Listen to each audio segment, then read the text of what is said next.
الحمدللہ، اللہ کا لاکھ لاکھ شکر ہے کہ جس نے اپنی یاد کی توفیق اور موقع فراہم کیا۔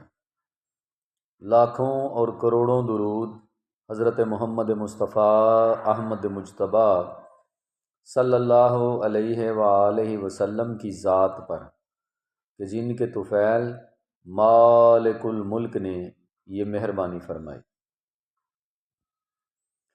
ہم اکثر سنتے ہیں کہ لوگ پوچھتے ہیں تصوف کیا ہے، تصوف سے کیا مراد ہے، تصوف کسے کہتے ہیں۔ آج ہم بہت زیادہ پوچھے جانے والے اس سوال کا جواب دینے کی کوشش کریں گے۔ کچھ لوگ جو ہیں دل کی کیفیات کو تصوف کا نام دیتے ہیں، کچھ لوگ جو ہیں روح کی تڑپ کو تصوف کا نام دیتے ہیں، کچھ لوگ جو ہیں اپنے من میں ڈوب جانے کو تصوف کہتے ہیں، کچھ احسان کو تصوف کا نام دیتے ہیں۔ لیکن میں یہ کہتا ہوں کہ عشق حقیقی کی واردات و کیفیات کا نام تصوف ہے۔ ان اللہ یامر بالعدل والاحسان، کہ اللہ نے حکم دیا ہے کہ عدل قائم کرو اور احسان کرو۔ اب عدل کیا ہے کہ آپ کے جتنے دنیاوی معاملات ہیں وہ سارے عدل کی جو زمرہ ہے اس میں آتے ہیں،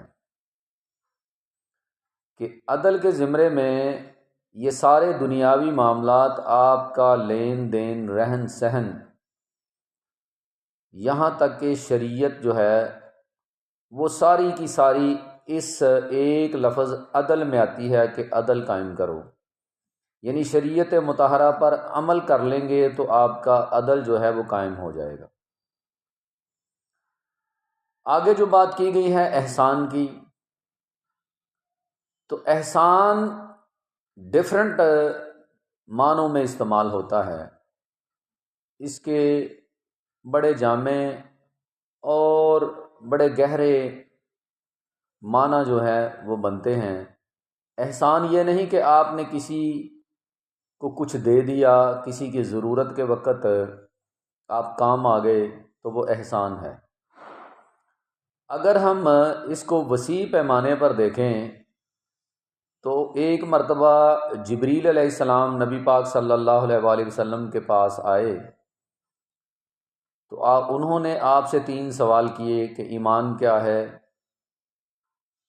آپ نے ایمان مجمل والی ساری جو کیفیات ہیں، جو باتیں ہیں وہ بتائیں۔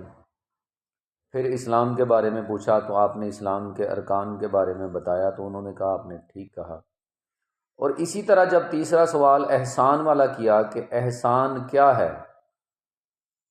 تو نبی کریم صلی اللہ علیہ وآلہ وسلم نے فرمایا کہ احسان یہ ہے کہ اپنے رب کی عبادت اس طرح کی جائے کہ جیسے آپ اپنے رب کو دیکھ رہے ہیں، اور اگر ایسا ممکن نہ ہو تو یہ ضرور گمان کیا جائے کہ آپ کا رب آپ کو دیکھ رہا ہے۔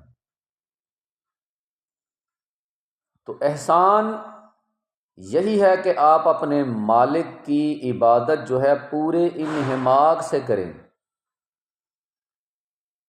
پورے دل و جان سے کریں، روح کی گہرائیوں تک ہر لمحہ اپنے مالک کو یاد رکھیں، اور مالک کو زندگی میں ہر سانس، ہر قدم پہ آپ یاد کرتے رہیں کہ میں جو بھی کام کر رہا ہوں میرا مالک میرا رب مجھے دیکھ رہا ہے، میں بولوں گا تو بھی میرا رب مجھے دیکھ رہا ہے، میں کوئی بات کہوں گا تو رب دیکھ رہا ہے، چلوں گا تو میرا رب دیکھ رہا ہے۔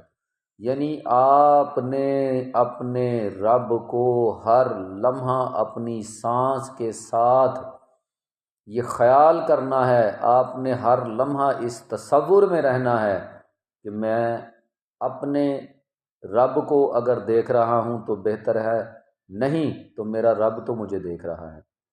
اور میں انہی کیفیات کو عشق حقیقی کی واردات و کیفیات کو تصوف کا نام دیتا ہوں، کہ اللہ کے عشق میں ڈوب جانا، اور پھر دل کی جو کیفیت بن جاتی ہے، جو دل کے حالات بن جاتے ہیں، جو دل میں احساس پیدا ہوتا ہے، اس احساس کا نام تصوف ہے۔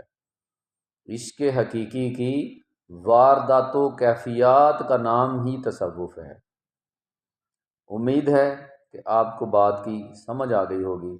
اللہ تبارک و تعالی ہمیں عمل کی توفیق عطا فرمائے۔ وما علینا الا البلاغ المبین۔ السلام علیکم۔